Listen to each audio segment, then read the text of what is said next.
Real quick, before we start this podcast episode, I just want to say thank you for tuning into the Marc Colcer podcast. I know you've got a million things that you could be doing right now, and the fact that you're taking time out of your day to watch this podcast episode truly means the world to me, and I just want to say thank you for that. If you'd like to continue to support the podcast, right below this video, if you could hit the subscribe button, and then, hey, if you got some more time and you want to hit the download button, the comment button, the like button, the share button, any of those buttons, it's greatly, greatly appreciated. It helps for other people to find out about the podcast, and it helps for you to be notified about future episodes. So if you guys could take a quick second, hit the subscribe button, I would really appreciate that. Outside of that, this episode and every other episode is brought to you guys by Roast Umber Coffee. As some of you guys know, I co-founded Roast Umber Coffee, and we have the greatest farmers in Guatemala and Honduras and the greatest roaster in Grand Rapids, Michigan, all to bring you guys the greatest cup of coffee possible. So if you'd like to try it out, go to our website, use the coupon code MARC30, and you're going to get 30% off your coffee. Now on to the episode. Thank you guys again for tuning in. Welcome to the Marc Colcer podcast.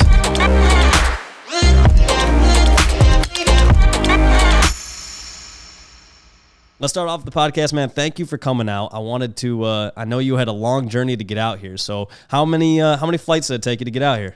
Yeah, it was fucking right. Like we had 2 flights, 18 hours flights. So that was a biggie. You guys were finally in LA, baby. There we go. Well, welcome to Great. LA. I hope it treated you well. I know you guys had your event the other day, but we'll talk about that in a little bit. So for people who don't know who you are, can you introduce yourself real quick? Yeah, sure. So I'm PFO. I'm the founder of Stoned Ape Crew, and I'm actually one of our developers as well. And I'm doing like strategy and everything. So there we go. We go. No, I'm happy to have you guys on because I feel like you guys are one of the OG projects. You guys are killing it. You guys are always announcing something really, really cool, and it's it's just awesome to see how successful you guys have been because it's been you guys minted in what November, was it? Yeah, end of November, beginning of December. And that was a very bearish time to mint, bad. And yet we're right back in the bearish time of things. So yeah, we're back. We're right back. We're right back. Again. So how about this market? Should we talk about that for a second? Are we fucked? Should we go to apply at McDonald's after this? Yeah. I mean, I'm still figuring out how to fly home now because I still need the funds, but that's one other thing. But yeah, we can talk about that. And I think like bearish market is always like, to be serious, it's always a good time also to like have the time to build stuff, figure out things, because when everything is bullish, you feel like you're feeling like missing out on everything. Even if your project's found, you think like, oh, that guy is doing great stuff. That guy's doing great stuff. What are we doing right now? We're doing stuff, but then it still like feels like everyone is having better stuff. And in the bearish times, it's really about taking time building stuff. Yeah. I mean, that's the big thing. I actually tweeted out earlier today. I'm like, if you have conviction, unless something has like drastically altered your conviction, then these are the times where you basically like double down on what you're doing because, you don't want to panic. You don't want to like make any sort of drastic movements or anything like that because drastic decisions when you're panicked is never a good time to do anything. No. And if you really look back at where things were in November, December, if you made really smart decisions in November and December when people were panicking back then, because people definitely in the Solana space and the NFT space in general, that was once again very bearish times. Yeah. People were getting rugged left and right and everything like that. Like Solana was doing well, but it was like, but the NFT space wasn't, right? Like there was a lot of rugs back then. But if you made really smart decisions back then, you're killing it right now. So that's kind of the way I look at times like this is like, if you've been in crypto for a while, we go through these, periods where it's nerve wracking and it feels like we might be going to zero, but we've gone through this. And so, it's just kind of one of those times where I feel like you just, if you have conviction on something, if it was a good opportunity to buy something when Solana was 250 price, like, then isn't it a great time to buy right now? Like we're on discount. So that's the way I look at it. Like people shouldn't lose faith. Even if this takes 2 years, like that's what I learned in 2018, 19. Like people lost faith in like 2019.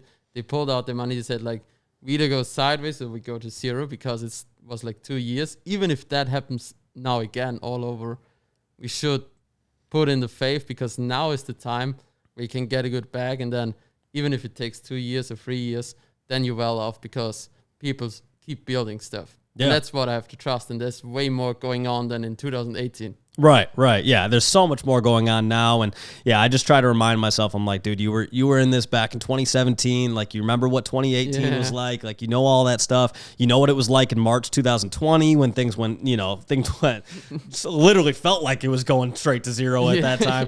So yeah, I mean, it is what it is. It's just part of the ups and downs of all of this. And like, I think one of the cool parts about the NFT space is like, you're not in this alone. Like, you can go on Twitter and people are making jokes and like, we're all hurting together, and then when we rise up, we all rise up together. So that's kind of the fun part about all of this.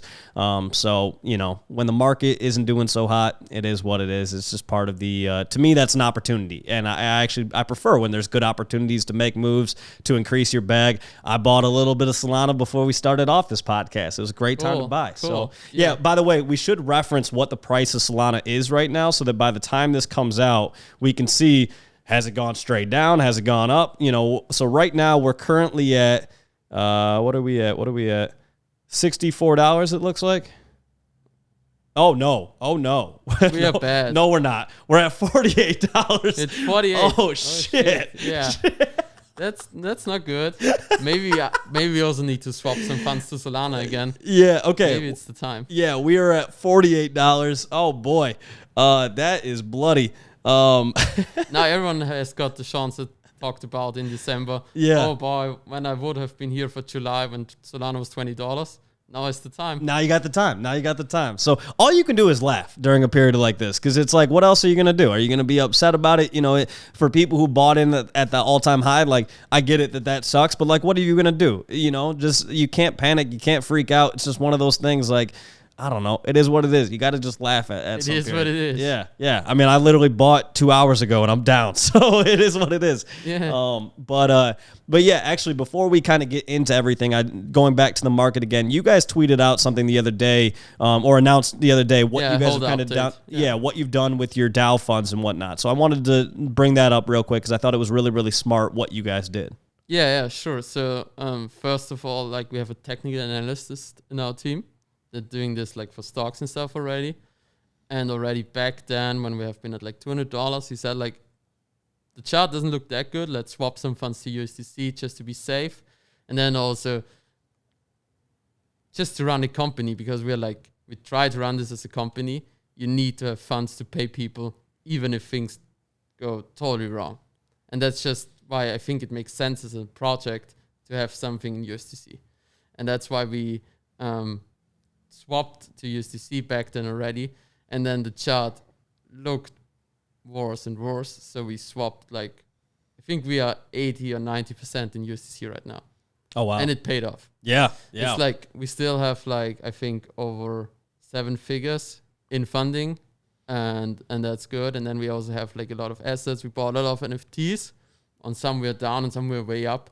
And that's just like, we try to give back to the market and buy other NFTs. Like, we have lots of other NFTs. We got like D-Gods, Saw Gods, we got Solana Money Boys, we got OK Beer. So we got all of the good stuff. We got not of bad stuff, but we're still like in total up, and that's totally good.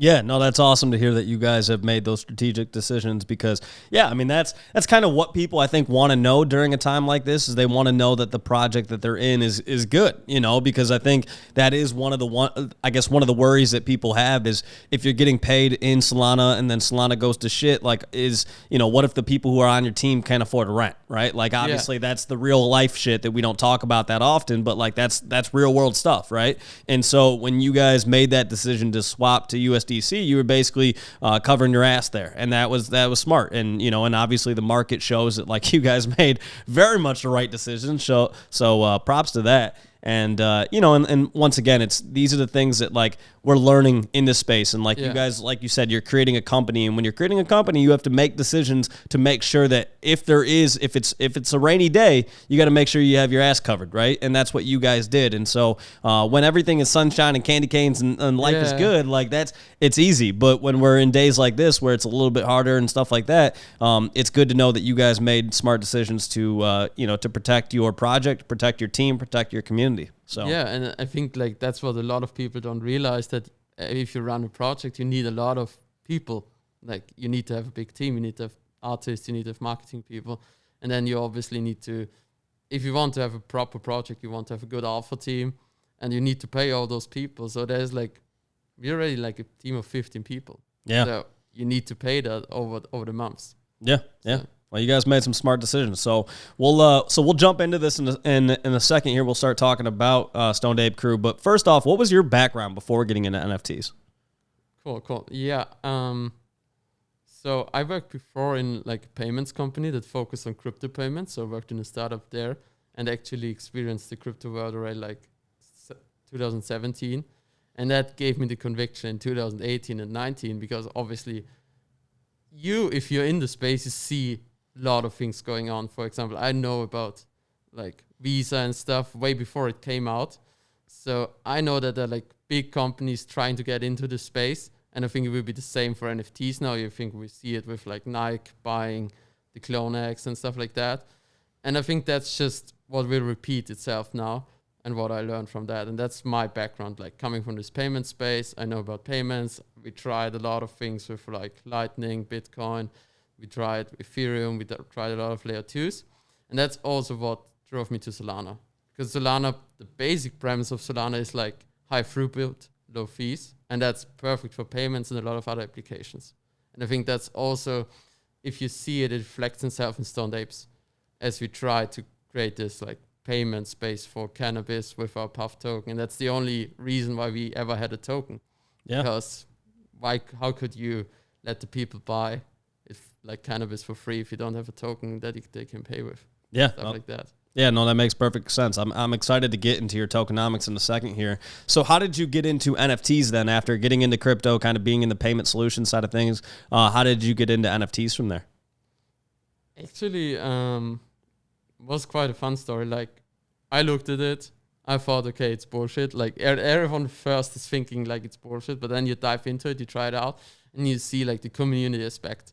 And I've been like trying to create projects like not social projects, but like social-based projects. And like a big factor of that is like community, and that you can actually have a community that supports the growth of your project. And I think that's the same that we see in NFTs, that the stronger the community is and the stronger the community rallies, the more exposure your community has. And I think that's the same where we can apply NFTs then in the real world, that all of those people, all of those holders can be ambassadors.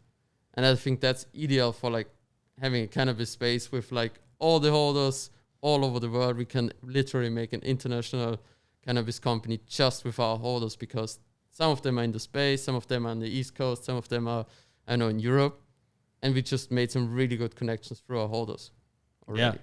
Yeah, no, that's really cool. It's always, I always love to know kind of how people got into the NFT space and kind of, you know, what compelled them to get into it. Cause I think it's such a unique thing, and we all have a different story, and, you know, and it's cool that, you know, it brought all of us here. And for all of us, like, it's very rare you meet somebody and they're like, oh, I've been in this for like multiple years, right? Like for the most of us, it's like, I've been in this for like 8 months, right? I think I started like in May 2021. So, on Ethereum. And that's ahead of the game. You know, for most people, like I got in October, and I feel like that's when a lot of people got into it. So you getting in May is ahead of the game. Yeah, but at first I didn't like look into much, and then just bought some rocks, and then it's like another month where you don't do it, and then you get a good project, and then you finally see the effect. And I think the first project that I actually got on Solana was like the Stoned Ape Academy. Yeah. So there was this not boring article about them. So that's how I got into Solana NFTs. So how did you come up with the idea of Stoned Ape Crew?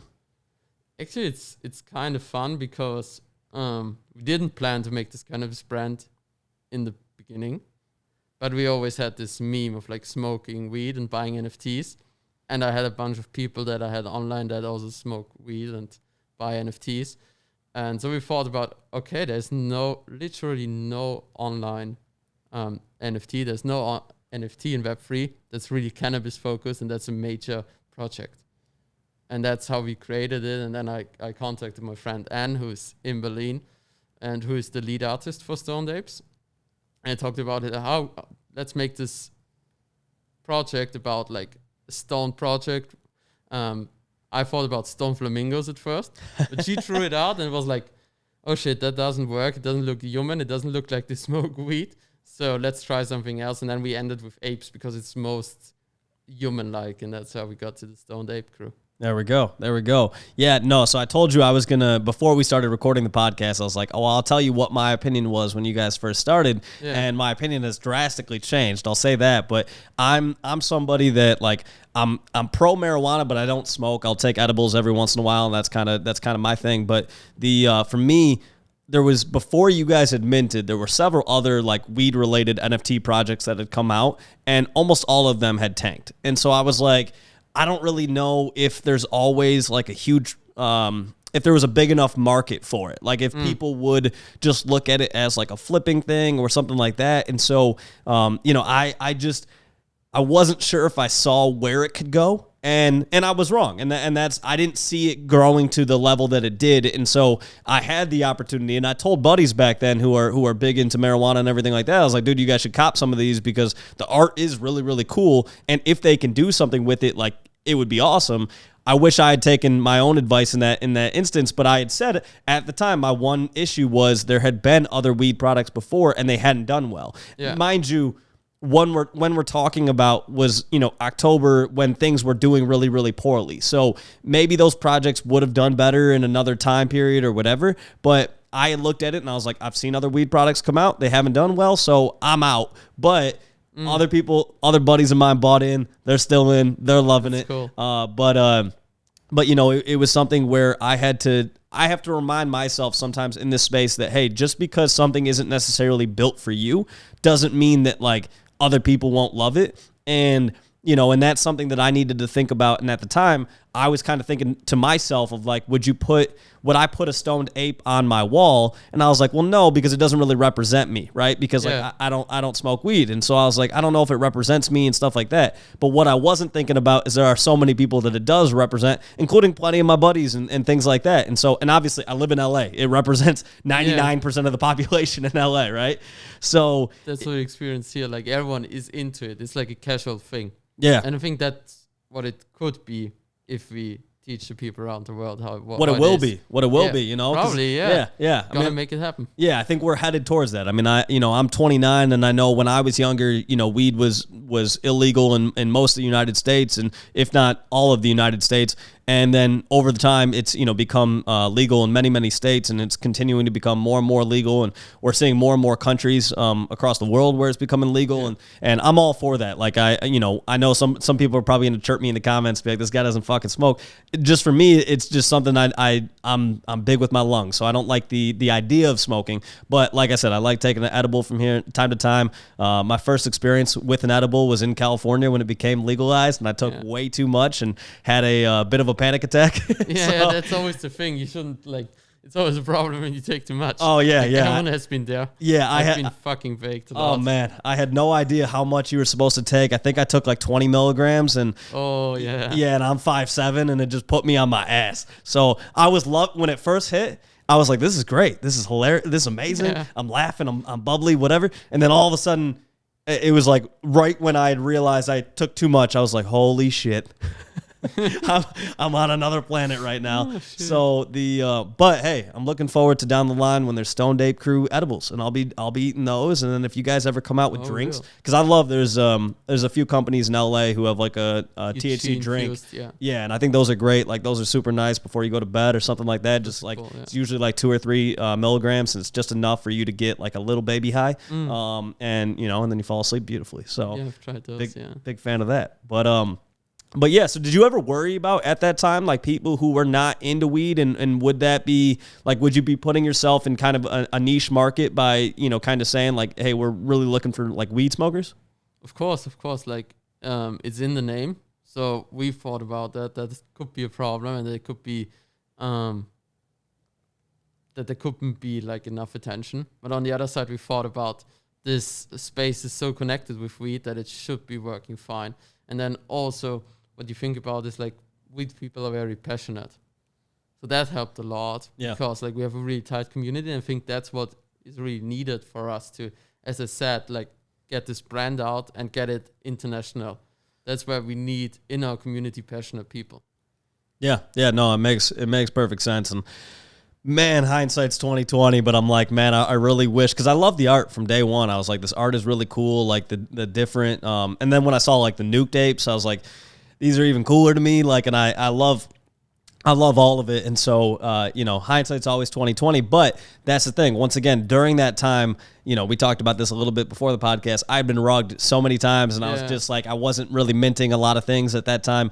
But when things are bearish, that's the time to make moves, and that's the market that we're in right now. And so that's something that people have to keep in mind, is that this is a few months from now, you're either going to thank yourself or be angry with yourself on the decisions you're making right now, So that's the thing to keep in mind with all of this. And it's been, once again, fun to see everything that you guys have built. And so how has it been, when you guys first started your project, how have your expectations been met or exceeded, or is there anything that didn't go like you thought it was going to go? What were your expectations like before dropping the project, and what about the result? Good question.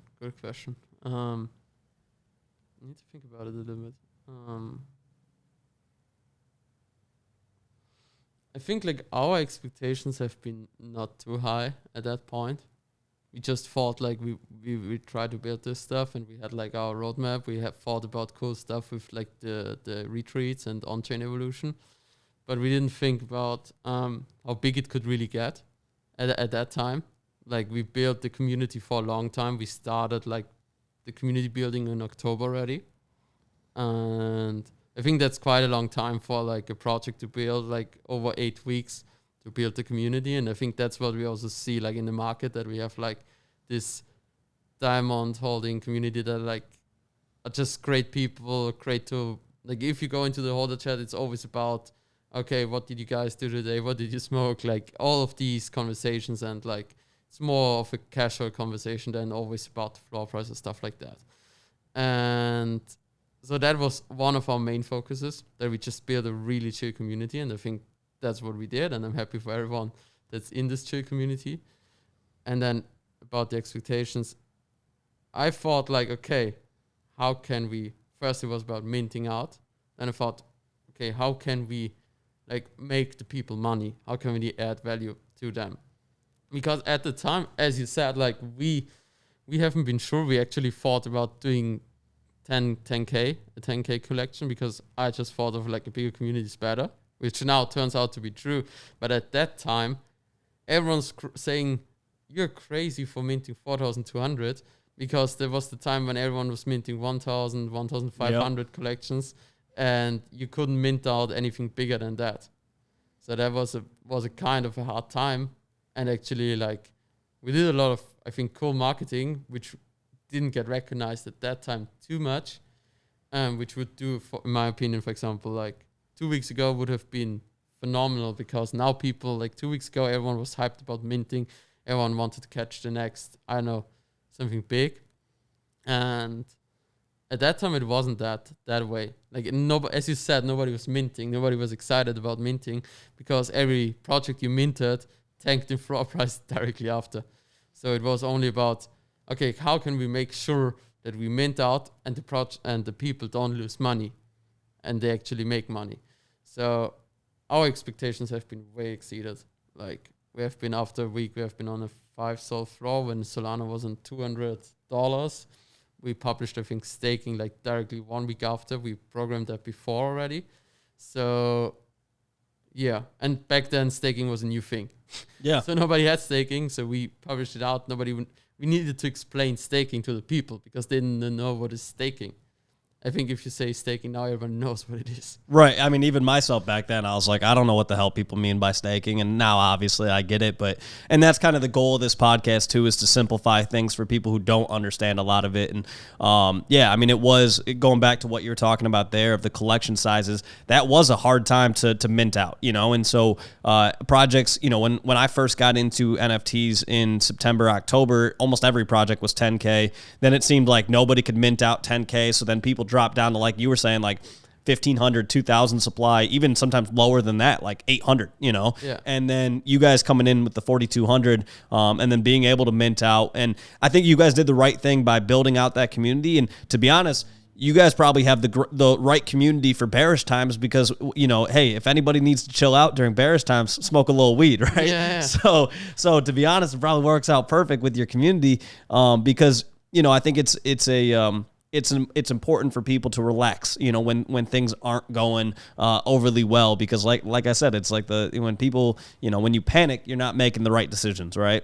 Yes. And so sometimes you gotta, in that instance, smoke a little weed, relax, and realize that like this is always just part of the journey, right? Yeah. So you guys had your journey to get here, and we're still going. It's like we're still so early in all of this, and it's just it's. Yeah. And then take the time to reflect on everything that happened. And also, like, of course, we're now going down 50%, but if you minted the Stoned Ape, you're still up 30x. Yeah. Or 40x, I don't know. Something like that. Yeah.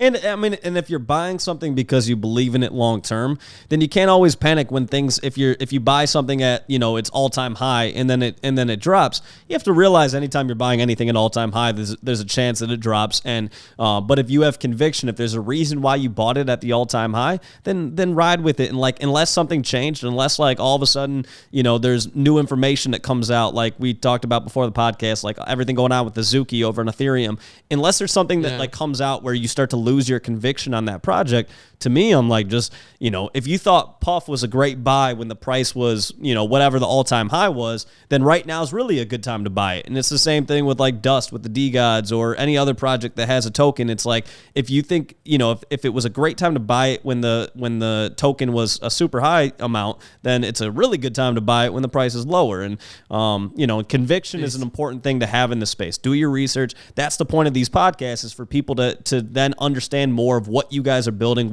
where things are heading, and that's what we want people to to be able to learn more about the project and to have that conviction instead of just kind of going, well, fuck it, we'll see what happens. With these podcasts, you can listen to it and see, do you believe in the team? Do you believe in what they're building? Do you believe in where it's going? And if you do, then it's either a great time to double down or just relax and ride it out. You know? So. It's great that you're saying this and great that you're bringing it up. I love that attitude, and it's just great that you do this podcast and inform the people about everything, and they get a good view on all the rationale behind what we are doing and what other people are doing and what other project founders have in their mind. I love that. Yeah, and I think, to be honest, I know a lot of people who watch the podcast are people who hold a certain project, right? Yeah. But I think it's important for people to go and watch the podcast episodes of projects that you don't own. Because, for example, like I don't have a Stoned Ape yet. I do want one, by the way. I am going to be getting one, okay? Figuring out my entry point. But the thing is, like, it's important to learn about other projects because I want to see, is there something that they're doing that I think is really, really interesting compared to what other projects are doing, and where do I think their project is going, and are there certain attributes about their project that I think or about their founding team that I want to look for in other projects that I have, and make sure that the founders of those projects have those attributes. Like, there's so much you can learn, and just because you don't have a project doesn't mean you shouldn't watch the episode. If anything, I think you learn more from watching the podcast episode about a project you don't have, because you learn more about that founder's approach. You learn more about their founding team's approach. You learn a lot about it, and like, we're so young in this space. I mean, it's, I've yet to talk to anybody in this who's been like, oh, I've been in NFTs for a year, right? Everyone's been like, oh, I've been in it for 8 months, 9 months, 6 months, 5 months, whatever. And so we're all learning. And so the best thing that you can do is throw on one of these episodes when you're driving to work, or if you're taking a shower, just throw on an episode and just listen and learn, and and figure out what questions you want to see answered in future episodes and things like that. If there's something you want to recommend for somebody to have on, or a topic to cover or whatever, by all means, send it over. The whole goal for all of this is for all of us to learn. I've learned by looking into certain projects.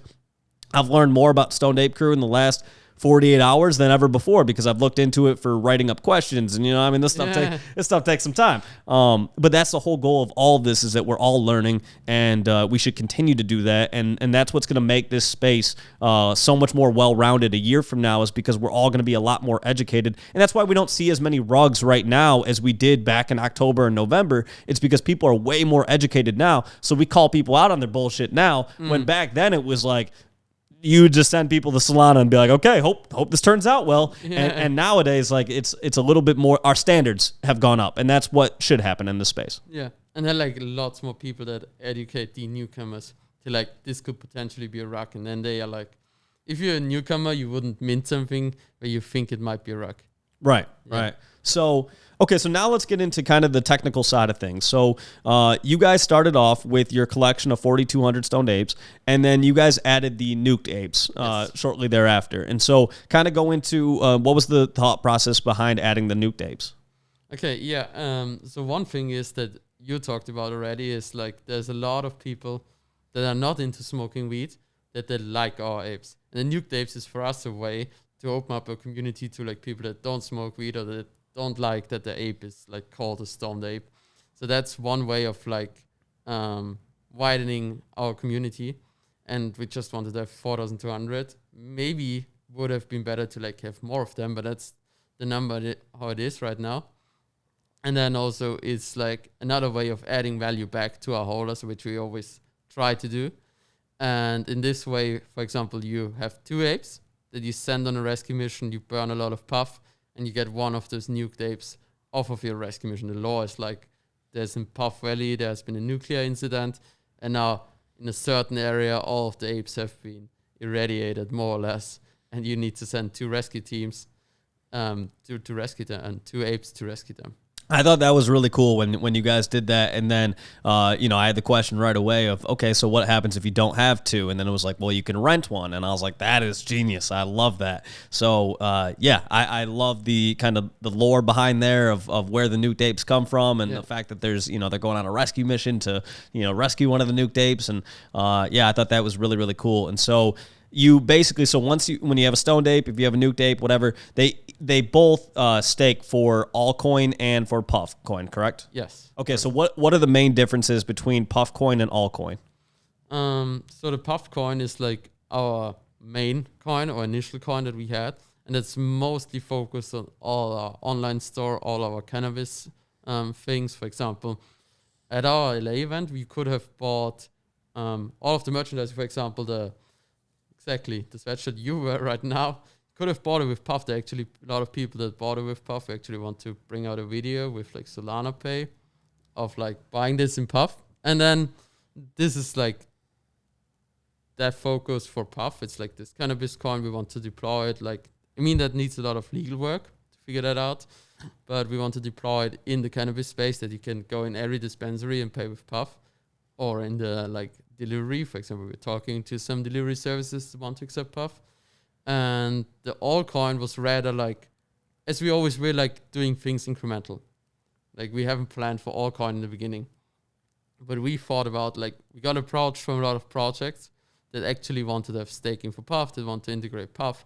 And we thought about, okay, why not create an ecosystem? For example, there's so many utility tokens out there. You probably know it, like every project now is staking, utility token, and I don't even know what to use it for. But imagine if we have like an ecosystem where you can, like 15, 20 projects can share the same utility token. There's like a metaverse project, there are cool play to earn games. There are other projects that are building like a real life company that we are trying to do, where you can pay in the online store.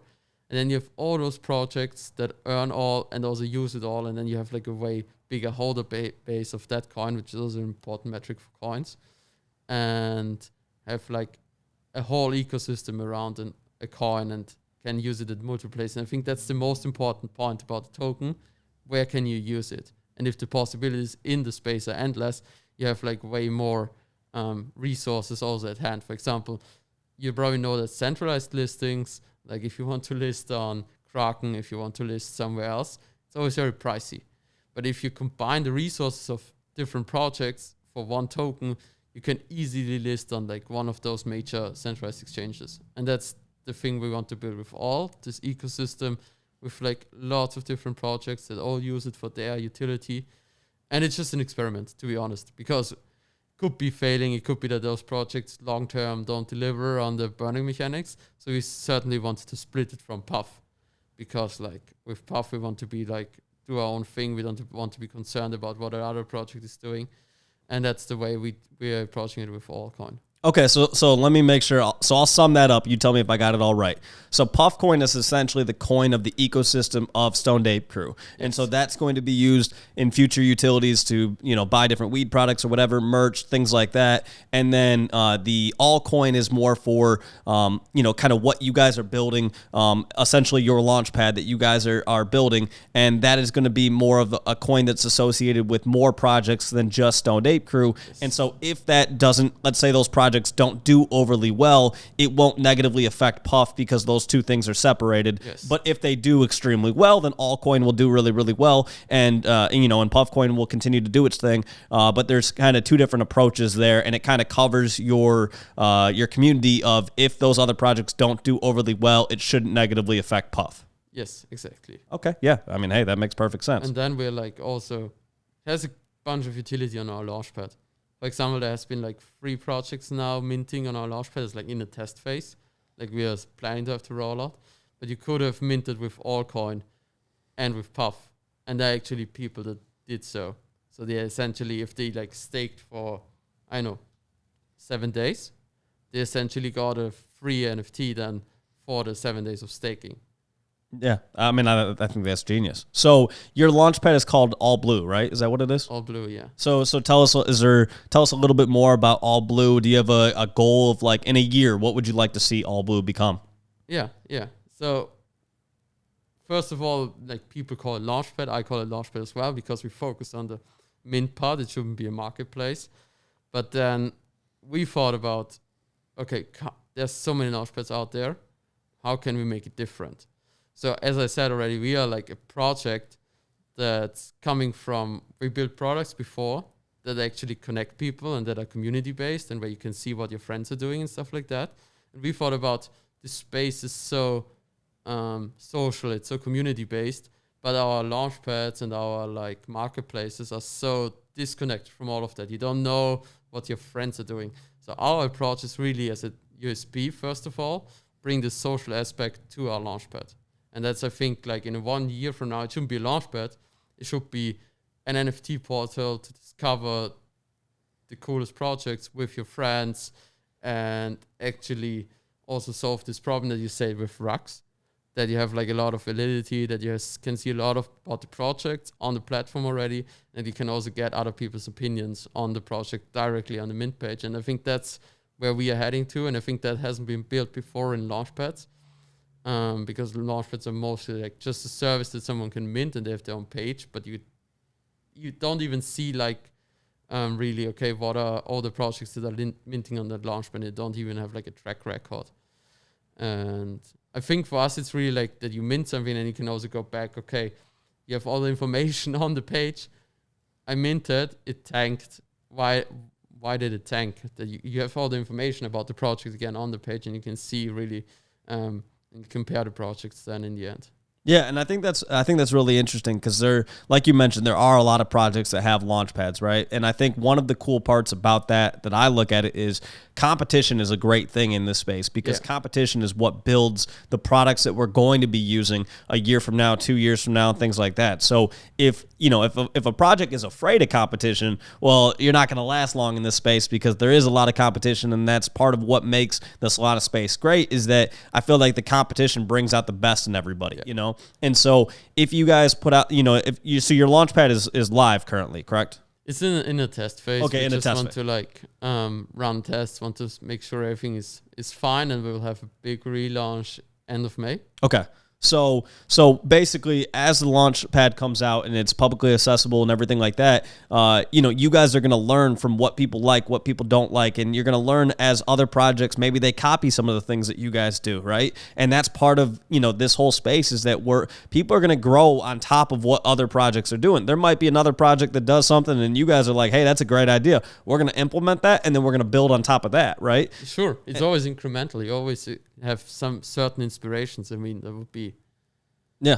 And all of it is meant to accomplish the same thing, which is adding validity to the Solana space and making things more legit and helping people avoid some of the bullshit projects out there and things like that, and helping people learn throughout the whole process of this and everything like that. And so I think it's a great thing that we're seeing projects building utilities like that, because once again, that's how we're going to get to the point where we have like really, really well-known utilities and utilities that for newcomers who come in are easy for them to learn and grow in the space. Because I talk about onboarding a lot because I think it's so important to bring more people into the space. And so when we're building these launch pads and we're building these various different things, it makes it easier for somebody to come into the space. And that's what we need, because if we're just like kind of wrestling over the same people and the same capital and everything like that, like we're just going in circles, So we need to bring more people into the space. We need to onboard more people into the space, and that's an important thing. And these utilities make it easier for people to come in and learn and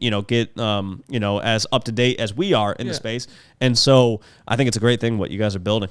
And I think we need to not only like onboard it for our own sake, but we need to tell those people about the opportunity they get from this shit. Because I think that's the real alpha here. That like, okay, we're now in the beer phase and stuff, but we're building stuff for the future to like go up again. And I think manifest right now what is the space really. We can explore the space, we can create the space, we can shape the space, how it will be in the future. And I think that's where we are, like with the Launchpad, we are like 4 steps ahead. Yeah. We already know where we want to go with this shit. It's like really something big, because if you think about it, certainly like how can you collect funding right now? It's like you either go to like a VC, you get some money, you could do a seed round. But if you think about and normally in a seed round, I couldn't invest in a seed round right now in a startup that's probably worth billions. But like what's really this NFT market is about, you or like also the whole crypto market, everyone can invest into the future at an early stage. And I think that's what we want to bring also with the Launchpad. Not only on board a PFP project, fuck that. Import like really the big projects, and instead of doing seed round, they are doing an NFT fund raise. And then maybe they do a Series A afterwards, but they are collecting the initial funding from NFTs and then add value back to the holders when they're $1 billion company.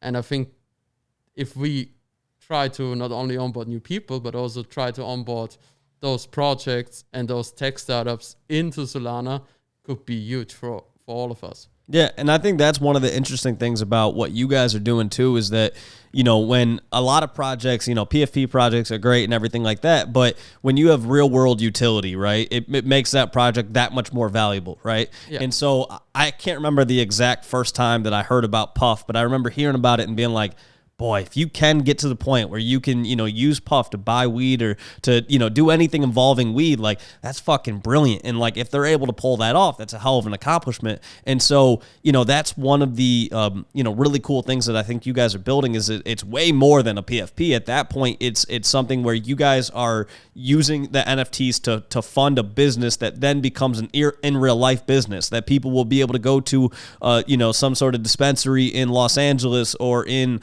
whatever foreign countries allow marijuana. Yeah, Germany, or into, Miami or whatever, and they're going to be able to buy weed, and they're going to be able to buy Stoned Ape Crew weed, and if they're able to do that at some point with Puff too, like that's game changing. Like that's super, super cool. And that's, one of the really cool things about this space is that that's what people are building. They're building really, really unique things that have never been done before. And that's where I think patience is important, because we asked your community to come up with questions for the podcast. And I would think one of the main questions that we received is basically, when am I going to be able to buy weed with Puff, right? Yeah. So do you want to answer that question? All right, real quick, I got to interrupt this episode of the podcast to tell you guys about a new sponsor. Now, before you call me a sellout, I promise you I'm not doing that. I'm not ruining the integrity of the show. I'm not just accepting any sponsorship opportunity. I'm not doing that. I actually reached out to this company, and this company is called Hey Wallet. And I reached out to them because somebody had actually used Hey Wallet to send me Solana. And so when they did that, I was like, what is Hey Wallet? I'm not familiar with them. How does this work? Everything like that. Basically, Hey Wallet is a way that you can send somebody cryptocurrency without knowing their wallet address. All you have to know is their Twitter username. So, for example, if you're watching this podcast and you're like, oh my God, this is the most amazing podcast I've ever seen, I want to send Marc 1,000 Solana, what you would do is you would create an account on Hey Wallet. You would load it just like any other wallet. And then you would tweet, Hey Wallet, send Marc Colcer 1,000 Solana. And boom, I get 1,000 Solana. And so immediately there's a transaction on Twitter which you get to see, and then there's also a receipt for that, and it goes up right on SoulScan. So you can basically see everything with the whole transaction right then and there.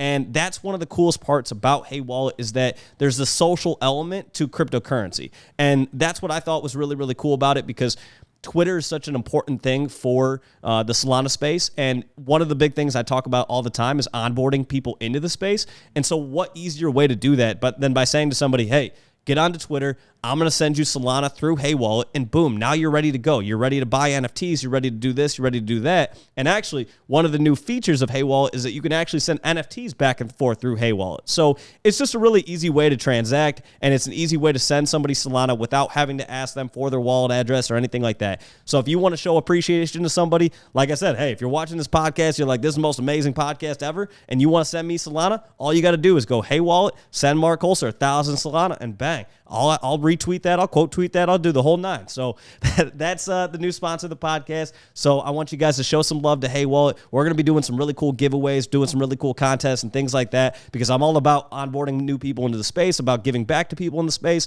And that's what I talked about with Hey Wallet. And that's why I agreed to work with them, is because they're all about that too. And so, yeah, that's why I brought Hey Wallet into the podcast, and I'm looking forward to working with them. And now back to the episode. Yeah, sure. So what we do right now, like we are working with certain cannabis brands and stuff, but obviously there's a huge legal side to that. Yeah. And actually like accepting crypto for weed. I mean, at the moment you cannot even pay with credit card in the dispensaries. Right. It's maybe a little bit different in Germany when it starts, but there's like a whole big legal side to it, and we need to figure that out. I mean, there's certain delivery services that, for example, accept Bitcoin, and we're talking to them how they actually do it and how we can make the same thing work for us. We're still staying legal, and also like that puff is not labeled as a, I don't know, security or something, because then we would fall into like big legislation, and that's what we don't want. So we need to figure out the legal side. How can we approach this the right way? And then also the other side is, as you said, it has never been done before. So it's not like we just go to like a payment service and tell them, yeah, integrate Puff, because there's no fucking payment service out there that accepts SPL tokens. So we need to essentially build either our own payment platform or integrate this into like a payment service or like a payment provider, PSP or someone, and an acquirer, and the whole payment suite. Like there are like so many people. I know this from the payment space. There's so many people involved. So you need to integrate with all of them, and then need to build the technology for them to integrate. And I think that's the hard part, besides the legal part. Yeah, and the legal part's a whole nother thing. And that's the thing why I wanted to bring that question up on the podcast, because, you know, I even know with my coffee company how many times people have said to me, well, when can we get to the point where we can buy roast umber with dust or with puff or, you know, with any other coin, right? And it's like, that's something we want to do, but right now there's no easy way to do that. And so we're trying to do things once again that have never been done before. This isn't as simple as just being like, oh, okay, you just press this button on Shopify, add that in there, and like, voila, you can buy it with Puff. You know, it's a little bit more difficult than that. Then you factor in the weed industry, which is highly, highly regulated. There's a lot of red tape. It's not where you can just like walk in and do whatever the fuck you want. There's a lot of red tape with it. And so what I think is cool is that you guys are very aware of that, and you guys are very honest about, hey, this is what we're trying to do is going to take a second. Like we're building the community. We're giving you guys more benefits of what you can do with Puff until we can get to the point where we can make it readily accessible and you guys are able to use Puff in a lot of different ways. But like, you guys are transparent about this is what we're building towards. We're just not there yet because this industry is not there yet, right? We're building that, and we're writing the history of this right now. 5 years from now, people watch a podcast like this and they're going to be like, holy shit, you couldn't buy weed with Puff? You know, at that time it wasn't possible. But that's the whole thing, is that we're literally writing history right now. And that's the cool part about everything, that if you're in this ecosystem right now, if you're in the Solana NFT space, if you're in Ethereum NFT space, if you're in the NFT space in general, we are literally writing the history of what's possible, you know? So we have a lot of really, really smart people who are building very dope things every single day. And so it might be 2 months from now where this is possible, right? And people can use Puff in a lot of different ways and things like that. or it might be 6 months, or it might be a year, or it might be 2 years. All we know is that we're building towards those things, but it takes time and we have to be patient. And that's, I think, the benefit of coming onto the podcast and talking about it is people can hear like, hey, this isn't like a matter of how hard the team is working. There's a lot of waiting around. There's a lot of like, we have to wait for certain things to happen. We have to wait for certain things to be built. We're doing as much as we can, but there's also a limit to like what we can do. There's regulations and whatnot that's far outside of our control. Yeah. And, it kind of goes back to in October, there were a lot of projects that were like, we're going to split revenue with people who mint our project, right? And then very quickly the securities conversation began, and everyone was like, yeah, you legally can't really do that. And so we saw projects that were like, that was their roadmap of, hey, we're going to airdrop you Solana, yada, yada, yada. And that quickly became, oh, hey, we can't do that right now. So, that's the thing with this space is that we're learning every single day. And so there's certain things that are going to take a little bit more time. And that's where the community needs to be understanding of that and be patient and realize that like doing something that's never been done before is difficult. Yeah. And also like you could push it out quickly. We could build an easy payment terminal and everyone could, like we could go to every dispensary, but that's nothing that scales. Right. If you think about it. And then also, if we do this and we build the payment terminal, we go to dispensaries, you obviously could buy it with Puff. But then in 4 years from now, maybe the SEC comes to us and says like, okay, what you done 40 years before, it's not legal and you're going to jail now. And that's not what we want. I mean, I think that's something that we need to learn in the space in general, because I think there's a lot of things happening right now that if you think about it in a few years down the line, there could be a lot of things that the SEC won't be happy about.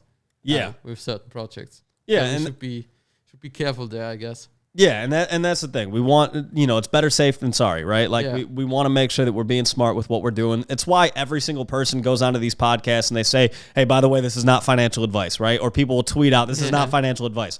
To be honest, the SEC probably doesn't give a shit about some random person on Twitter with 100 followers. And like, you probably don't need to say not financial advice because like they're not going to come after you. But hey, better safe than sorry. And that's why people say it, right? Yeah. So, and with that said, none of this is financial advice. Yeah, but that's the whole thing with this is that we're creating things that are like right now, there's a lot of gray area of like what we're doing and are certain things legal and are certain things not. NFTs are not in law, like we're very new to this, and there's different countries involved. Each project, like it's very rare that I feel like I meet projects that are even based in the US. I feel like every project I meet is based elsewhere. Yeah. And so, there's different laws that apply in different areas and things like that. And so it goes back to why people need to be patient, that this is something that like you guys actively realize that bringing value to Puff is important, because if Puff is more valuable, obviously the floor price of Stoned Apes will go up because more people are going to want Stoned Apes. The value of Puff keeps going up. So you guys understand that we need to continue to bring value to Stoned Apes in order to, increase the value of Puff and everything like that. And so while also understanding the long game is we want to make it so that people can use Puff to do various different things. And so it's like having the different strategies, right? Like the month-by-month plan and then what it's going to look like in 2 years. Yeah. You need to hold something to like have the people happy, and also you need to add value back to the holders. I mean, that's the whole thing that we want to do with rescue missions, with Awakening. I mean, we burned like 12.5 million Puff already. That's like of the whole supply we distributed, it's like 2/3 of it. And that's already like we are past, and then the next big thing is coming up. So there's always something to use Puff for. And then also in the long run, you need to have something. I think you need to have events that there is always a lot of token spend. And then you also need to have like something, a base thing where people can spend it on. And for us, that should be the kind of a space in the long run. Yeah. So, okay, so you brought up the Awakening a second ago. So can you explain the Awakening? Because the Awakening is happening this weekend, right? It's happening for Nuke Days. Okay, yeah. On Tuesday. Oh, on Tuesday. Okay. Nuke Days Tuesday. Okay, so basically so this podcast is going to come out on Monday. Yeah. So the day after this podcast comes out, the Awakening is going to be happening for Nuke Apes. Yeah. So kind of explain a little bit about what the Awakening is. Yeah. So the Nuke Apes, as you know, they have been irradiated. So they need to come back to life somehow. There's just some static jetpacks. So in the Awakening, what is happening, you need your Magic J that we airdropped back then Friday, and you need a lot of puff and all in order to burn it to get a fully animated version of your nuke tape. So we worked like with a team of motion designers, and that's like, if probably have seen the nuke tape art, it's very detailed. Yeah. It's very hard to animate like detailed art which has a lot of shades. So we worked with a bunch of motion designers for the past 3 months, and now we are able to produce a result in like a fully animated collection. So you make the awakening, you consume your magic J, you collect the energy, and then you awaken. It's a big event. And yeah, then you get this awakened ape, you get a fully animated version, you get a higher staking yield, and also you have a chance of getting new rare traits. So for us, it's a cool way to introduce new cool traits, and it's called this shockwave upgrade, where you have this aura. Maybe I can show you that even. Oh, yeah, hell yeah. Show it to me. Wait, and this isn't out yet? Oh, we posted some of the like teasers and stuff, previews, but it's not fully out yet. Yeah, show me some shit that's not out yet, and I'll react to it, sure. and I can say what I think. I need to go on Slack real quick. So that's how a shockwave upgrade should look. It should really look like something where you're on the first look, you see that's an ape with a shockwave upgrade. Oh, that's sick. It's an aura. Yeah, that's super, super cool. I really like that. So we're hugely inspired by One Piece. Like I'm myself, I don't know if you know One Piece. No, actually, I don't. It's like one of the biggest animes. It has like a storyline of 30 years. It's going for 30 years now already. Well, like I'm behind. They're bringing out one episode every week, and like one anime every week. And there's like also this big awakening. It's a big event, and I love that. I love the lore, and we're like hugely inspired by that. There's also the name All Blue is coming from One Piece. It's the blue sea where all of the biggest fish come together, and everyone having a good time. That's what All Blue should be. That's very cool. Yeah. That's very cool. And yeah, and I can show you maybe a preview on one of those animations. Yeah, hell yeah. I know if you've seen those. We posted some, but not too many. Show me one that hasn't been released, or one that's not gonna be released, so I can react again. Sure. I always love reacting to some shit that nobody's ever seen before, because then we can just be like, hey, this is what's coming. You haven't seen it yet. Wait, there's a lot of stuff going on. Yeah. Animation. Yeah, there's a lot going on in general right now. This is just what a time to be alive. Yeah, what a time to be alive. Oh yeah, this one. Oh, that's super sick. It's like one of the trippy apes with the ice cream. Yeah, I mean that's wild. Like, I can only imagine how difficult that is to do, because there's so many different layers there, and there's so many different like color schemes, and it's like there's like different gradients there and everything like that. Yeah, that's nuts. People are gonna go crazy for that. Yeah, they're gonna go ape shit for that. Yeah, I mean, how it works is actually you need to have like a base layer of animation, and you need to sync all the traits to base animation, while you still need to have a animation for the traits. Yeah, that's crazy. Makes it even harder. But I think maybe I've got something. Oh, this one is cool.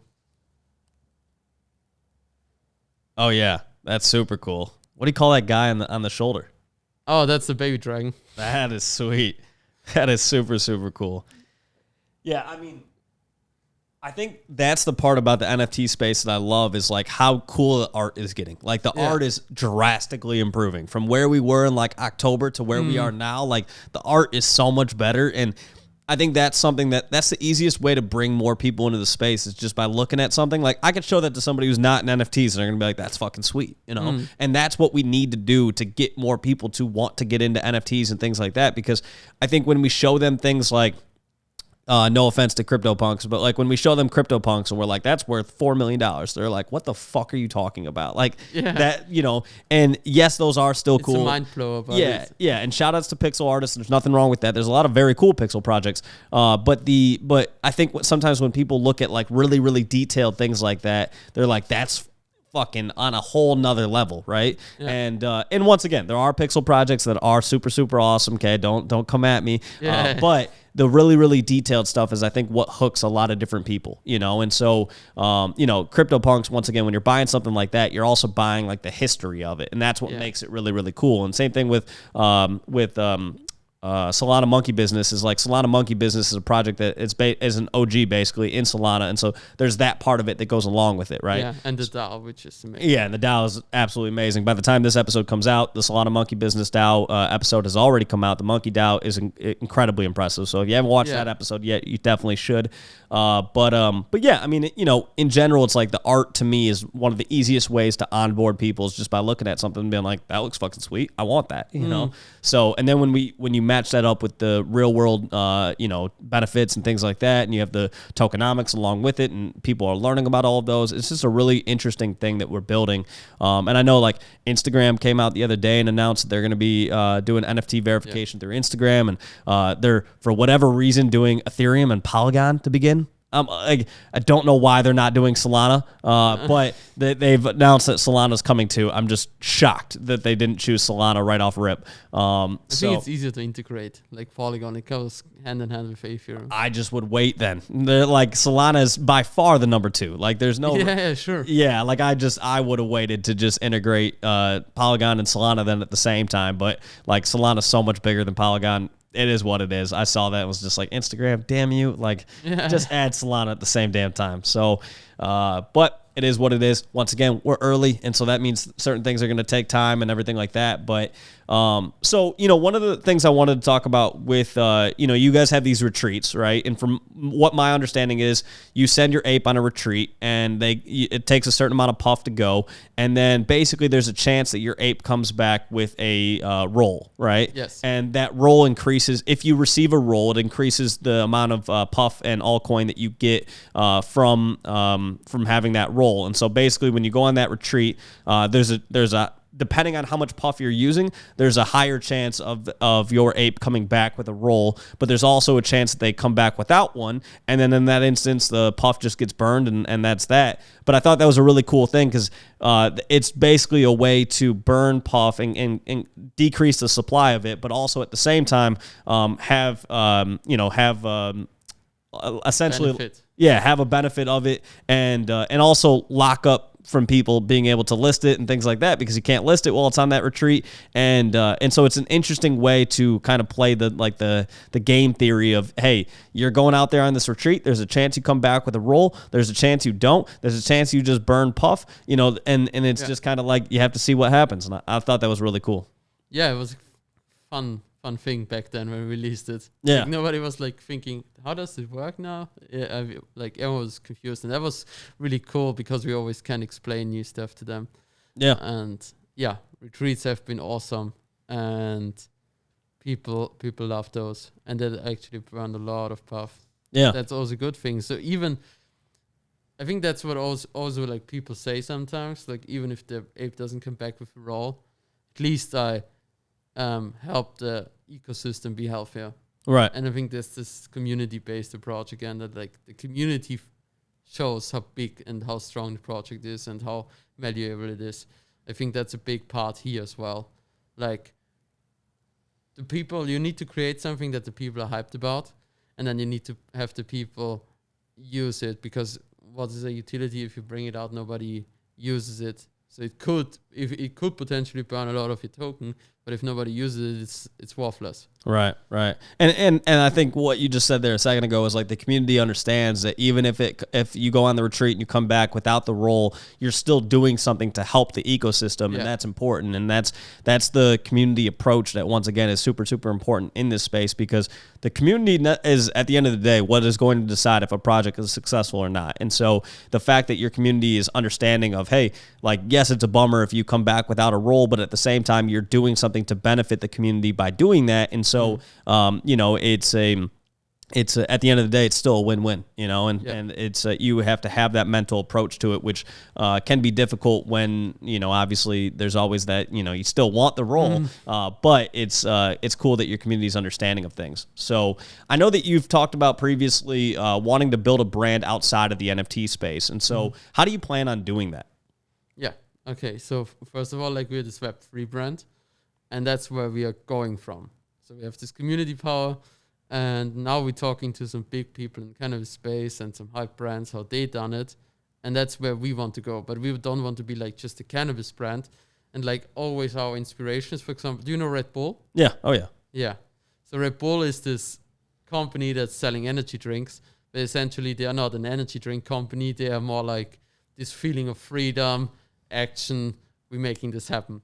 And for us, it's like we are a cannabis company. We want to be a cannabis brand. We want to sell cannabis. But in the end, I don't want to be like, and that's essentially in NFTs, the same thing.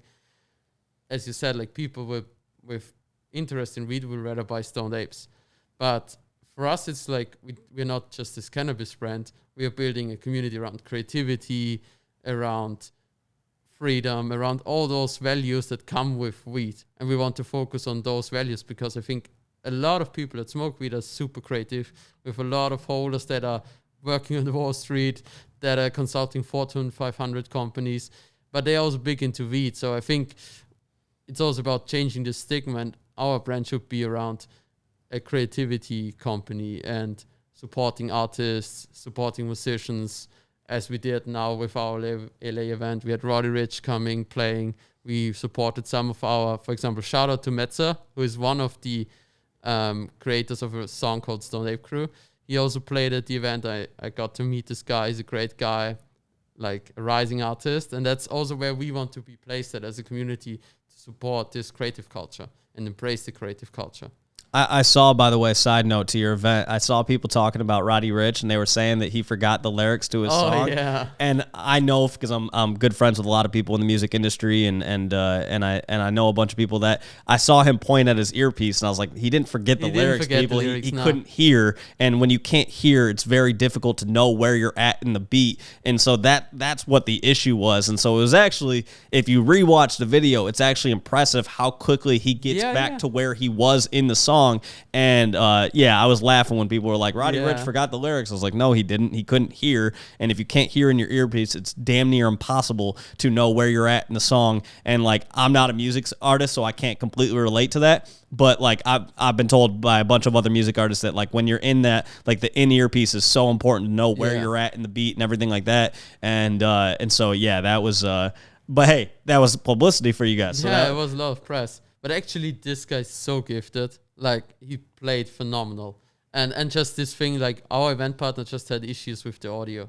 So the event location that actually managed all of the performance and stuff, they had like a little problem with the audio, which I don't blame them on, but it's obviously can happen. Yeah. And then just him picking it up that quick and just making a major show was sick. Like, he played phenomenal. I liked it a lot. How was the event overall? Did it go as awesome as you expected it to? Yeah, everyone was super baked, so that was awesome.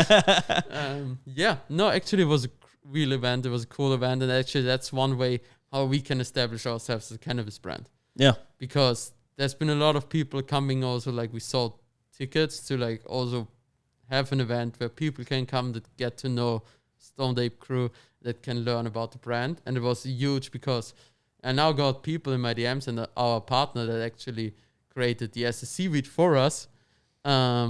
Actually got a lot of DMs from people like casual AA people that want to get the Stoned Ape weed now. So it actually was one of the ways, a marketing way of how we can get this real life brand established. Yeah, that's really cool. I mean, that was the event looked epic. I know the map that you guys put out for the event looked super cool. Shout outs to your graphic person, because I was looking at that, and that was super, super cool. I wanted to be there, but I had told you before this. I haven't publicly said this, but I had bad acne for most of my life, and so I had microneedling done last week. And if anybody knows about that, your face looks pretty messed up afterwards. And so I was like, yeah, dude, my face is not in a good position to be going out in public. I would have been scaring people, but yeah, no, I wanted to be there, but I'll definitely try to be at the next event in the U.S. because I saw you guys have one coming up in Amsterdam, right? Yes. Yeah. That's like the big plan. But obviously understandable that you didn't come, and hope your like skin is getting better. Thank you. No, it was Friday. All of last week was pretty rough, but it is what it is. The things that we do to help ourselves, you know. Yeah. But Yeah, it was cool to see you guys had that event. Cool to see that it went off as well as you guys expected it to, and that's the important thing with this entire space is for those sort of events to do well because it adds once again more credibility to the space. It also increases the brand of Stoned Apes, and those are the sort of things that we need in order to reach the next level of NFT space and things like that. Is it's cool to have the PFPs, it's cool to have communities on social media and everything like that, but when we bleed it over into real life events, like that's where we really take things to the next level because that's where somebody who's not in the project is going to go, damn, I saw photos from the Stoned Ape event. That looked fucking sweet. Like, how do I get involved? And that's where people start asking questions. And because people are asking questions, that's how we onboard people. Yeah, 100%.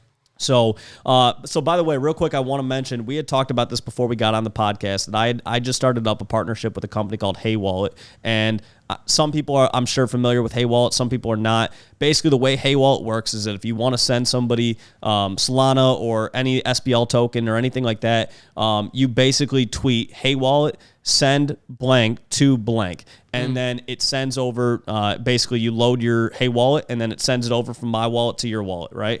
And so we wanted to do a giveaway to people who are watching this video right now. And so we're going to be giving away 1,420 puff to people who basically, if you do anything with this podcast, if you're sharing it, if you're clipping certain things that you're saying, if you're creating a really cool thread, if you're memeing it, if you're doing anything that, you're good. If you're doing anything.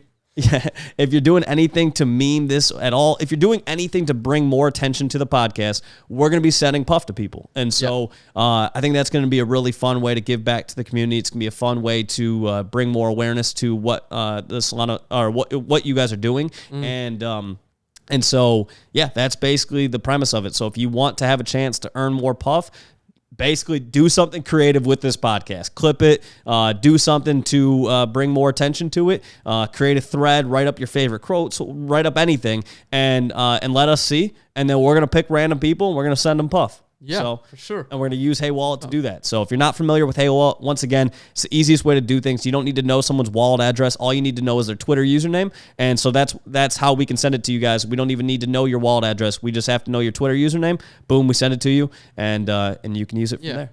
So they just need to link their wallet and Hey Wallet before afterwards. We can send it. No, they can do it afterwards. Yeah. That's cool. That's the cool part about it is that they can go on to Hey Wallet and claim their wallet essentially. And so it's tied to their Twitter username. And so that's the cool part about it. They don't even have to have a Hey Wallet ahead of time. That's how I found out about it actually, was that someone had sent me Solana kind of as like a thank you for watching the podcast. They're like, hey, I really love your podcast, and sent me over Solana with Hey Wallet. And I was like, damn, I'm not even, what is this? And then I reached out to them afterwards because I was like, that's a genius thing, because I talk about onboarding all the time in the space. And I was like, that's the easiest way to do it is like send somebody Solana and boom, they can get started. And like Twitter and the NFT space are so linked in together that if because these two things are easily tied in with Hey Wallet, I was like, that's a genius way to get people into the space. Send them over Solana, get them onto Twitter, get them into the NFT space, and boom, that's how we're going to see this community grow. So yeah, and they want to get started. Yeah. Yep. So yeah, I mean, what other plans do you guys have coming up in the next, several months and whatnot? Do you guys have any sort of talking about, once again, building out the brand of Stoned Ape Crew? How do you guys approach like different partnerships? Do you guys look for like different music artists you want to collaborate with? You look at like, how do you look at brand partnerships and building out the name of Stoned Ape Crew? Mm-hmm. Yeah. So that's a really interesting question. I think it's hard to figure out sometimes.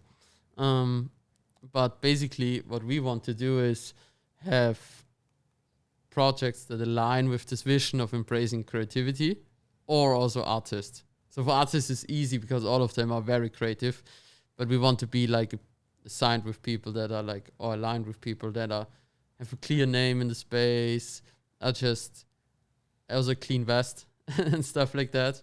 And that's how we look at brand partnerships. And then also for like partnerships in the cannabis space, we're talking to some big names. But that's like the tricky thing about the cannabis space. Even though it's a big name, it's always hard to see how can they help us. Are they the right brand to do it? What's the weed quality? Where are they producing? What's their grow looking like? How are the employees treated there? And actually we have been at some big grows here in LA or near LA, and we have great insight into the scene here, and also into like how strains are created, how the varieties look like.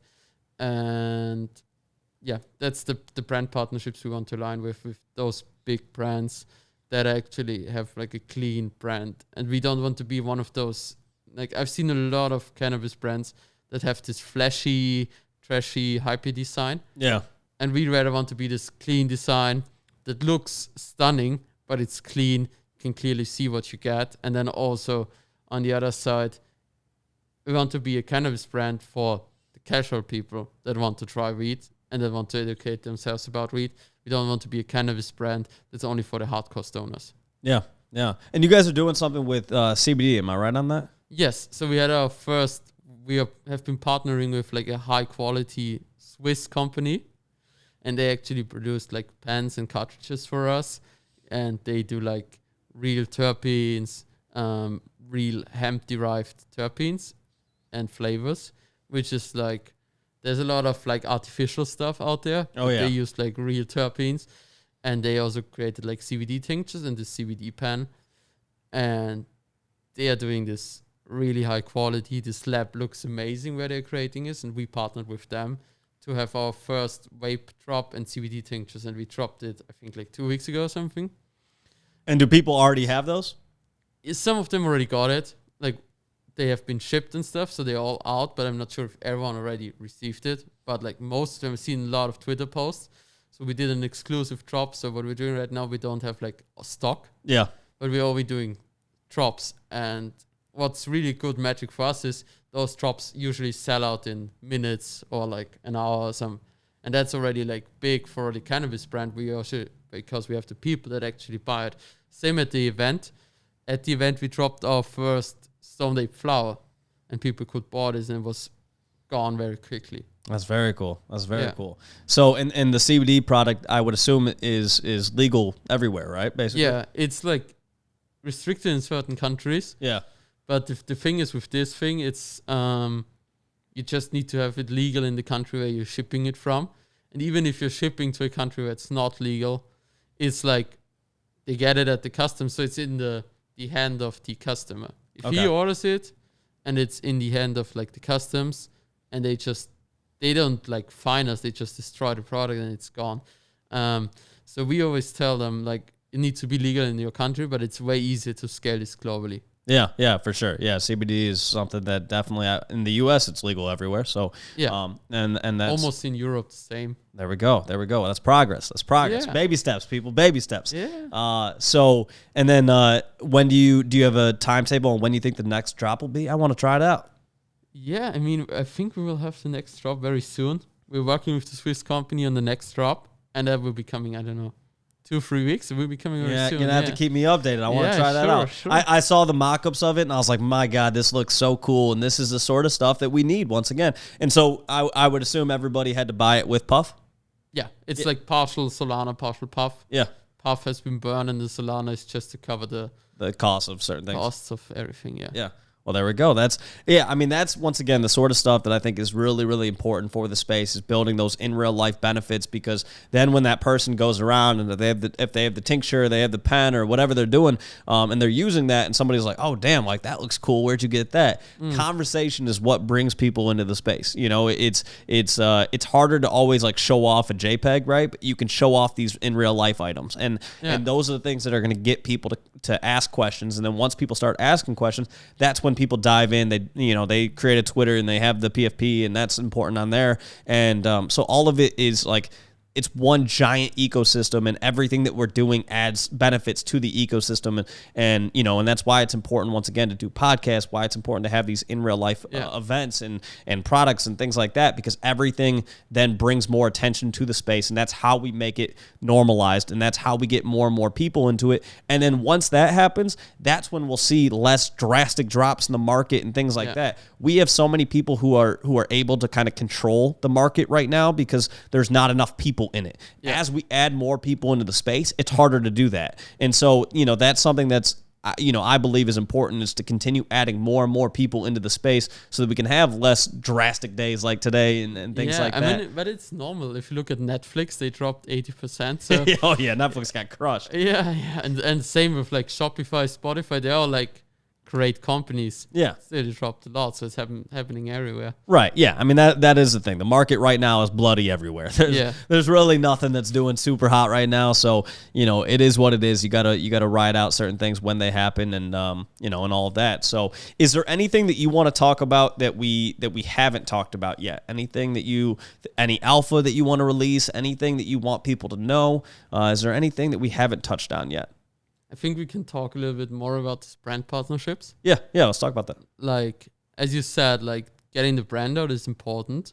And also like we're talking to like high fashion and other brands that we could potentially collab with.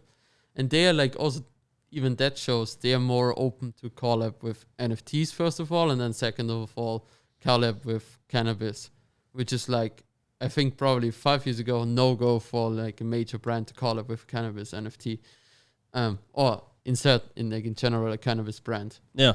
So that's one thing that we're looking at to bring more exposure to the space, because like having a hype-based brand that's collabing with a cannabis NFT is like big for the whole space, big for press, big for like getting attention in the cannabis space, and then we're also like big on merchandising. Like that's, I think, one focus for us. If you've seen you wearing the sweatshirt, we have like lots of other different sweatshirts. We actually have our product guy that before we came to LA, he's here. I think you met him, like the guy with the like little beard, one of the tall guys. He flew out to Turkey to meet one of the producers of some high fashion brands. Oh wow, very cool. So the next big merch drop from us will be like really, really high quality. And I think that's also what we'll like show in the end. Like having good merchandising will be a big, as you said, that's what people will see. So if they will see you're wearing a hoodie that's insane quality, people will ask you like, where do you get this fucking hoodie from? It's incredible. Or if you, for example, that's some alpha we could drop. You know the banana jacket trade that we have in our collection? It's I feel like one of those iconic trades. It's my personally one of the favorite trades. I'm sure I'll recognize it when I see it, but I'm bad with names of traits. Okay, sure. I can show you. Wait, is it the banana behind you? No, this is the banana pipe. Oh, okay. But if you look at my the banana jacket with the the banana jacket. Yeah. So we actually produced this with the guys from Turkey. Oh, that's sick. And we actually dropped the alpha at our event. We had it hanging there for everyone to see it. I think one guy even stole it because we can't find it anymore. That's one problem. And yeah, so with this banana jacket, that's something for us. It's a trade in the collection, but we're actually producing it with a high quality producer, and should be one of those iconic pieces that we plan to like make a big marketing campaign and try to sell as many pieces of it as possible and have this iconic piece. And if you see people running around with a banana jacket, I mean, people are like to wear those kind of things and those new things. And I think that's one iconic piece that if you wear that, your friends will ask you, okay, where did you get the jacket? It looks sick and stuff like that. Yeah. And that's the important thing is, once again, bringing things to real life that causes people to go like, yo, what is that? Yeah. And that's when people start taking the NFT space serious, is when people are doing things that are super fucking dope. Like the JPEG aspect of it and everything like that. There's always gonna be people who clown on that shit. Like, we get it. It's part of what we're doing. It's gonna happen. But as you start doing things that are impossible to ignore, when you guys are doing an event with Roddy Ricch, like, that's insane. Like, if you told me 6 months ago that the NFT projects would be doing concerts with Roddy Ricch, I would be like, what the fuck are you talking about? Okay. and now it's happening on a regular basis, And so that's the cool thing to see, is that we're bringing things that are impossible to ignore, where people are going to want to be a part of it. They're going to want to associate it with it. They're going to want to go to it. They're going to want to wear it. They're going to want to smoke it, all these different things. And certain things take time, and you guys are showing your community, and that's part of the transparency aspect of things, of like, hey, we're building things. It's hard to give an exact timetable on some of these things because it's not something where, like, if you're talking about like regulations with something, or if you're talking about like, collaborating with some weed company or something like that, it's not like the weed company is going to say to you like, all right, hey, it's going to be exactly 3 months, 6 days, and 4 hours until this is like ready to go. It's kind of something you just like, you wait and find out, You don't even know the costs for like creating a strain, or right. I know. Right. Or minimum order quantities, stuff like that doesn't exist in in weed. Right. So you guys are learning things as we go. And as a result of it, like, that's kind of the cool thing about what you guys are doing is there's always going to be something to announce because there's always something happening and different things take different lengths of time and stuff like that. So while you're waiting on one thing to happen, there's something else that's going to happen. And, you know, and that's the exciting part, you know? Yeah. So is there anything that people should be looking forward to over the summer? Solana Summer. Solana Summer.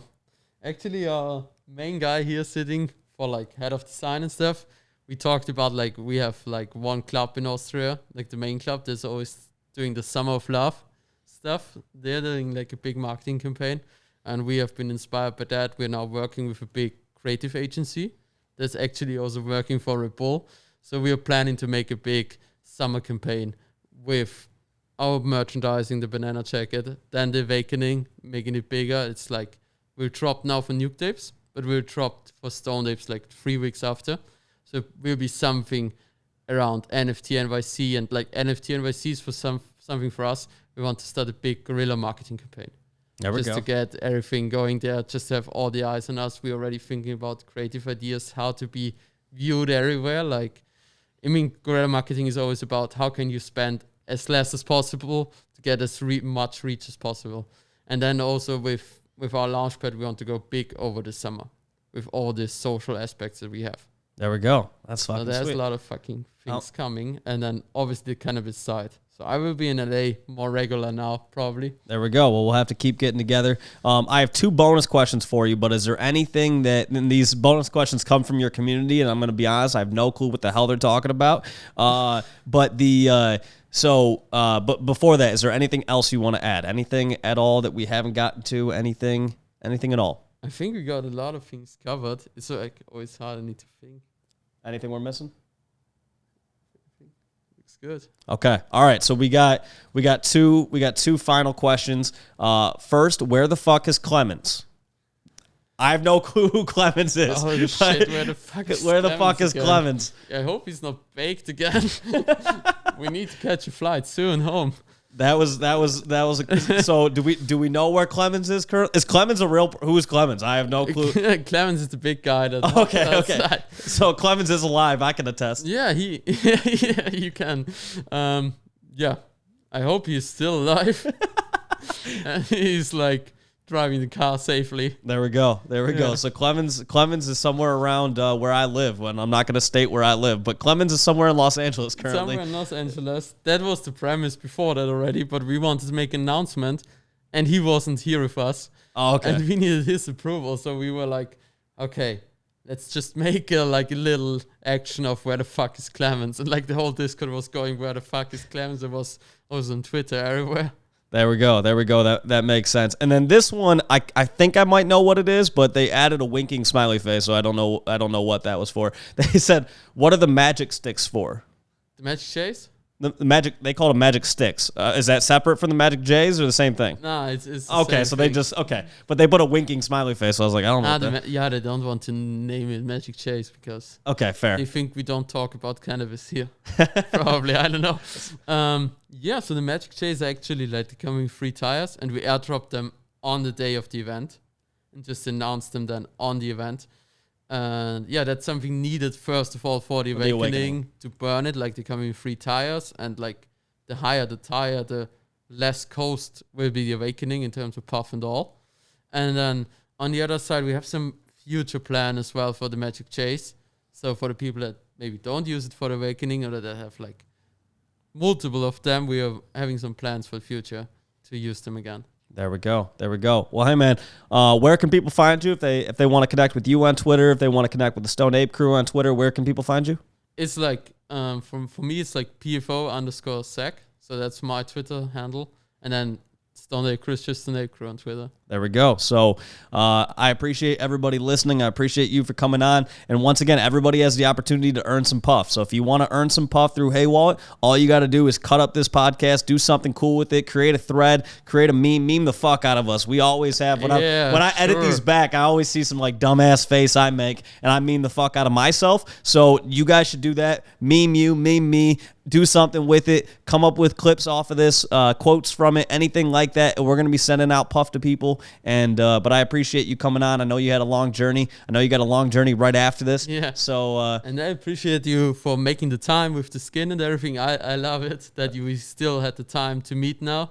Yeah, no, I appreciate that you were able to wait a few days, because I was like, man, if he wants to do this over the weekend, I'm looking tough. So it's not an easy thing to do a podcast when your face looks like somebody ran it over with a lawnmower. Yeah. But yeah, man. So I appreciate you coming on, and I appreciate the merch. The merch is sick. Big fan. Thanks. Big fan. Thanks a lot. And I'm looking forward to everything that you guys roll out. This is a Solana summer. No matter what the market is, no matter any of that shit, it's a Solana summer. We're gonna have some great things going. Gonna make it stay happen. calm. Stay. We're gonna be good. Okay? We're all vibing. Yeah, we're all vibing. We're all gonna make it. Okay, we're all gonna be good. Just relax, enjoy yourself, check in on each other in the community, because I know this is a tough time for people. There is money involved, and it is tough. So check in with people. Make sure you're spreading love in the community. Make sure you're spreading love in Twitter and everything like that. Yeah. Check out other projects. Be kind to other projects. And hey, let's just make it a good vibe to be around and everything like that. And NFT New York. We'll see each other again then. We'll see everybody else then too. Sick. So, all right, guys. Well, thank you for listening. Thanks a lot. And we'll talk to you guys soon. Yeah. See you guys. See ya.